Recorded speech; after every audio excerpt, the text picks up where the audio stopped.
ST कर्मचाऱ्यांची क्रूर चेष्टा. राज्य सरकारने शब्द फिरवला, पगारवाढ 2020 पासून नाहीच. एसटी कर्मचाऱ्यांच्या पगारवाढीची पोकळ घोषणा करण्यात आल्याचं आता समोर येत आहे.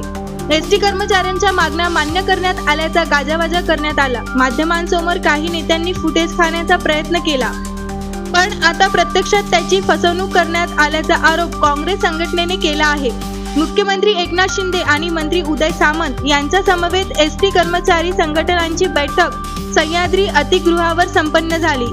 त्यात कर्मचाऱ्यांना पगारवाढ 2020 पासून लागू करण्याचा निर्णय झाला होता, पण आता सरकारने शब्द फिरवल्याचा आरोप करण्यात आला आहे. एसटी कामगारांना फसवलं.